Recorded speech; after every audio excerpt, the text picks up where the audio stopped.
nós passamos como espírito humanizado, inteligência individualizada, consciente de si própria, com funções de ação por conta própria, que é o livre-arbítrio, para transformar a própria natureza de Deus através da nossa inteligência, com propósitos sempre benéficos de fazer evoluir a própria natureza.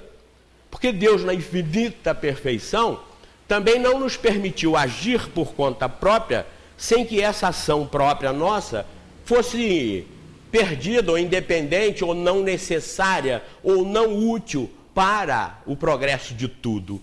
Então, a nossa própria ação, a partir da nossa inteligência, ela é uma ação integrada na previdência divina, para que tudo se realize, para que tudo seja perfeito. Isso é muito maravilhoso, isso é muito extraordinário. O Espiritismo não deixa margem para nenhum tipo de dúvida que ele não resolva, porque ele revela a natureza de Deus e, consequentemente, ele abre o mistério do nosso ser, da nossa existência.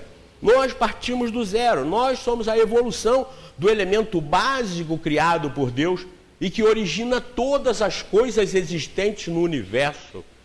Como todas as coisas que existem no universo chegarão a espíritos como nós e chegarão a ser perfeitos, como Jesus, que quando por aqui passou, já era um espírito perfeito, cuja perfeição tinha sido realizada em outros mundos.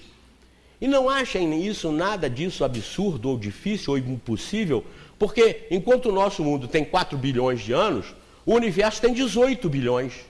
Se você tirar dos 18 bilhões desse universo, porque são universos de universos, se você tirar desse universo que nós nos encontramos, nesse tipo de dimensão, de matéria, com as dimensões adequadas, como a espiritual, por exemplo, que faz parte desse universo, mas mesmo dentro de um universo nós temos várias dimensões, e nós temos vários e vários universos de universos. Então, veja, quando nós partimos para o entendimento, para o esclarecimento sobre a criação de Deus, sobre os universos, sobre o nosso papel em tudo isso, nós vamos ver que o Espiritismo não deixa margem a nenhum tipo de dúvida com relação ao que se deva conhecer para nós nos tornarmos seguros, para nós não ficarmos iludidos igual o Chapeuzinho com o Chapeuzinho Vermelho. Nós estamos aqui para a gente ganhar bastante dinheiro, para a gente ter bastante imóvel, para a gente ser muito feliz. Como feliz? Como? A felicidade não está no dinheiro que você vai ganhar. Eu acho que semana passada eu vi uma matéria, eu acho até que eu comentei que semana passada, quem não ouviu, é o seguinte, o pessoal na televisão ensinando como é que se deva ter 400 e tantos milhões no final da vida, 400 e tantos mil reais. Então, vocês para terem 400 mil reais no final da vida, para quando tiver 80, 90 anos e morrer feliz, com aquele dinheiro todo do lado, eles botam aqui, vovô, aqui, aquela montoeira de nota de 100. Se quiser em dólar também pode converter em dólar. Hoje ninguém está querendo, porque o dólar está baixando sempre, né? Mas bota aquela pilha de dinheiro. Aí, vovô, agora só pode morrer. Olha que maravilha. Que maravilha isso, que bobagem. Um monte de papel ali que pode não valer nada mais. Quem guardava muito papel debaixo do colchão, guardava dinheiro debaixo do colchão, às vezes tinha dinheiro, quando de repente, naquela inflação de 30% ao mês aí, não tinha mais nada, perdeu tudo. O que é dinheiro? É uma convenção, não vale nada.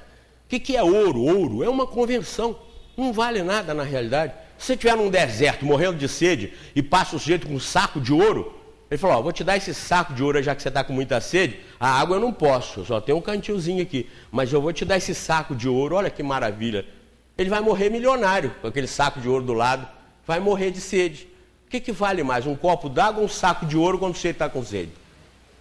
Então aquela história, aquela bobagem que eu vi na televisão, você tem que guardar 200 e tantos reais por mês, a partir dos 20 anos de idade, para quando você chegar com 80, você está com 400 e tantos mil na mão, para quê? Aí a pessoa faz isso investindo nessa ordem para ter felicidade. Quem é que diz que felicidade no fim é o dinheiro? É claro que não. Então o que nós temos que descobrir é o caminho real da felicidade. E isso está no cristianismo. Isso está com Jesus. Porque Jesus disse, sede humildes, sede simples. Bem-aventurados os simples, os humildes herdarão o mundo, herdarão a terra. E é o que nós temos que aprender a ser humilde, simples. No final, se você morrer em cima de um caixote, com um saco de lona por baixo, mas se você for humilde, sincero, tranquilo, se você tiver sabido se realizar, se trabalhar enquanto você estava bem, enquanto você estava vivo, você morre em cima de um caixote, em cima de um saco de lona, absolutamente tranquilo. Fala só para o pessoal, se ainda tiver alguém do lado, então para o cachorro que está do lado. Tchau, querido, estou indo. E vai. Aí sim, como dizem muitos nossos irmãos, gostam de dizer, para o reino da glória. Aí vai para o reino da... Sai do outro lado, aí vai vir aquilo que os cientistas que pesquisam essa área dizem, aquele redemoinho, em princípio, aí aquela luz, aí clareia, aí dá uma clareada e dá uma tranquilizada. Aí vocês, nós, vamos nos sentir tranquilos, em paz. Aí vem uma voz, alguma coisa que nos faz entender que nós estamos passando num processo de transformação, de um estágio que nós nos encontrávamos para um outro que nos recebe. Com todo carinho, com a nossa consciência tranquila, nós vamos passar em cima de um caixote de cebola, em cima de tapado com um saco de lona, nós vamos passar tranquilo. E aí não adianta se nós tínhamos 400 mil na conta, ou se nós não tínhamos nada, nem para comer. O que vai importar é o nós que vai, como o nós que vem e como o nós que está aí. Isso é que importa, isso é que importa. Os 400 mil no final da vida não significam a felicidade que as pessoas às vezes buscam. Busca-se felicidade em um lugar que ela não está. As igrejas enchem de gente lá fora porque estão prometendo curar as doenças. Opa, é melhor que o SUS. É melhor que os planos de saúde. Você vai marcar um exame hoje no plano de saúde, vão te marcar daqui a 2 meses no plano de saúde. Se você pedir particular também, vai ficar 2, 3 meses para você fazer um exame. Aí você vai para a igreja que promete que vai te curar. Eu tenho visto a igreja anunciando cura de AIDS, cura de câncer, cura de tudo. Até encurtar. Perna mais curta, ficar do tamanho da outra. Vi isso recentemente na televisão. Então, o pessoal vai todo para a igreja. Não vão para a igreja para aprender nada. Não. O que o pastor vai falar, isso não interessa. Interessa a hora da cura. A hora da cura. Ele foi lá para isso. Ah, tem que pagar? Não tem problema, paga. Ou vocês acham que o pessoal vai para as igrejas pagar 100 para receber 80? Acha que tem alguém que está fazendo isso? Dando 100 para pegar 80? Nada. Ele está dando 100 para curar uma doença que ele daria até 1 milhão, se ele tivesse. Não tem ninguém querendo levar desvantagem, só vantagem. Por que quando a Mega Sena acumula, faz filas nos quarteirões, milhões de pessoas, milhões e milhões de pessoas jogando para tirar os 70 milhões? Por quê? É interesse. O sujeito vai lá e paga a loto, paga. Ele paga o bilhete, ele compra o bilhete. Mas ele não compra para perder. Ninguém vai lá comprar para perder, porque senão não iria. Todos vão lá comprar para ganhar. E estão se iludindo com isso. Como estão se iludindo quando vão para os templos para se curar. Não estão procurando a riqueza para a alma, que é a que está com ele, que é ele em si, e que vai para o outro lado e que vai estar eternamente com ele. Ou seja, ele próprio. Nós não vamos para nos curar a nós como espírito. Nós vamos para receber externamente, de fora para dentro, aquilo que nós teremos que conquistar de dentro para fora. É simples isso, pessoal. Isso é simples. Se vocês não vierem nunca mais aqui, não tem problema nenhum, porque a realidade é essa. Podemos sair daqui e ir embora, não querer mais saber de vir a centro, de ir à igreja. Não importa, você continua sendo você, vai ocupar o lugar que você ocupa e sempre ocupará, porque você é um indivíduo, você existe, e vai estar com a sua consciência em paz ou atormentada, segundo o que você estiver fazendo para entender a vida que você tem. Não tem como fugir disso. Nós estamos no universo, nós somos uma realidade. O Espiritismo nos ajuda a nos conhecermos melhor, a termos informações melhores a respeito de quem somos, de onde viemos, o que estamos fazendo, o que devemos fazer e para onde vamos. E quanto mais os estudos avançam na área da alma, na área da imortalidade, na área do depois da morte, mais os estudos vão comprovando de que a revelação espírita, que compõe aqui, que está nas 5 obras básicas, Livro dos Espíritos, Livro dos Médiuns, Evangelho, Céu, Inferno e Gênesis, essas 5 obras resolvem o problema da humanidade. É uma pena que o movimento que se diz espírita, os centros espíritas, abandonem isso. Usam isso só como rótulo, só como título, só como kardecista, para limpar a barra. Porque ninguém quer ser visto como macumbeiro, né? Então, para kardecista. Eu fui entrevistado essa semana, ontem, hoje é terça, né? Foi ontem, pela Luau. Então, as perguntas para elucidar lá fora são as perguntas mais desconexas com a realidade. Eles até viriam aqui hoje para fazer uma filmagem. Vocês estão direitinho aí? Ninguém vai ter medo de ser visto aqui, não? Filma de costa, vai filmar de lá para cá.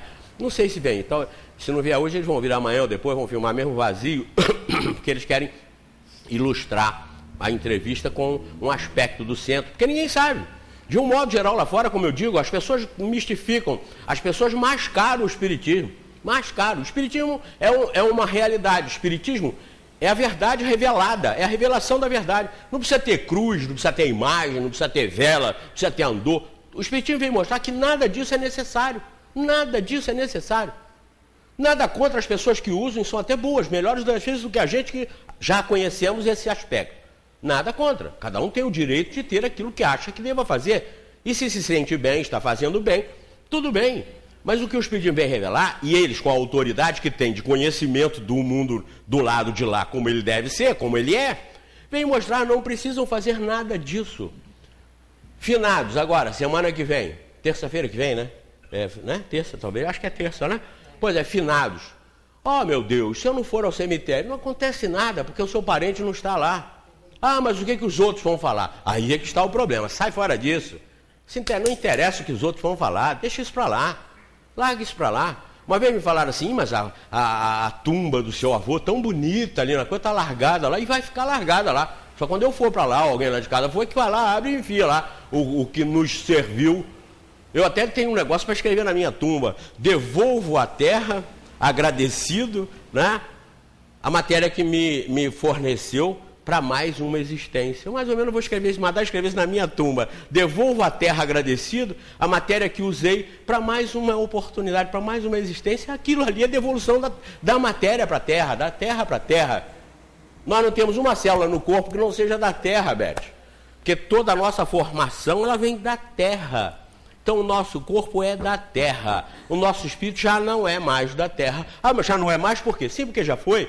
No processo da evolução, como eu disse no início, nós como espírito hoje já fomos matéria no passado. Do átomo ao arcanjo. Porque o arcanjo começou pelo átomo. Olha que lindo! Quem conhece o espiritismo não tem depressão. Me desculpem os psicólogos, os psiquiatras, não precisa de psiquiatra, psicólogo. Como eu falei da vez passada, às vezes vem pessoas aqui, uma mãe com a filha com problema, ou um filho, ou alguém com problema, aí quando termina a reunião, bate um papo 10 minutos comigo, fala assim, já podemos cancelar o doutor fulano. Que ia lá, mas já não precisa mais, ele já entendeu, não precisa ir ao psicólogo, porque tudo que ele vai fazer com você é o que o espiritismo faz, ou mais ainda. Uma grande dificuldade é indicar um psicólogo. Porque um psicólogo, às vezes, está precisando de um psicólogo. A pessoa se forma uma psicologia, mexer com a alma, o sujeito tem que estar no autocomando, está no autocontrole. Isso não é. O sujeito, às vezes, o psicólogo está precisando de um psicólogo. O psiquiatra está precisando de um psiquiatra. E às vezes, um de vocês são tranquilos, equilibrados, podem ajudar, podem orientar. Agora, vai depender da contribuição do paciente. Claro, contribuição de vocês. Então o Espiritismo é um tratado de psicologia, de parapsicologia, de psiquiatria, porque conhecendo o que revelam os Espíritos da realidade, nós deixamos de ser iludidos, deixamos de ficar correndo atrás para levar vantagem, correndo. Aliás, eu até falo sobre Jesus mesmo. Aquela multidão que ia atrás de Jesus, não ia atrás de Jesus para aprender, não. Poucos talvez fossem os que fossem para aprender. Eles iam atrás para ver os milagres. E para ver se sobrava alguma coisa para eles também. Eu não estou sentindo nada. Uma vez eu estava num congresso e aí tinha um camarada lá que ia fazer um exercício de influência, de transferência energética, fluídica, etc. e tal. Então, mesmo que não tinha nada, todo mundo começou a procurar onde é que tinha uma dorzinha, onde é que estava com alguma nas costas. O cara começou a tentar lembrar se ele tinha algum problema, porque todo mundo queria. Mesmo que não tinha nada, o sujeito queria se submeter àquele processo, porque naquele processo ele podia ficar curado. Então o camarada queria até se curar antes de ter o problema. Opa, não, mas peraí, você vai curar, então vamos lá. Eu não tenho hoje, mas eu posso ter amanhã, então já faz um trabalho para a tua coluna. Mas você não tem nada de coluna? Sim, mas eu posso ter. Quem sabe que eu vou ter um grande problema de coluna? É o interesse, nós temos que parar com essa bobagem. Nós temos que parar com isso e cair na real, cair na realidade. Nós temos que aprender e saber aquilo que realmente funciona. E como eu disse, não são para os corpos, são para as almas. Não devemos correr atrás de solução de fora para dentro, mas sim a solução de dentro para fora. E é simples, pessoal. É simples, eu garanto para vocês que é simples. Os Espíritos nos convencem que é simples. Sim, filha? Mas deixa eu fazer uma abordagem sobre isso, exatamente. Primeiro, o estudar. Muita gente às vezes lê muito, mas estuda nada.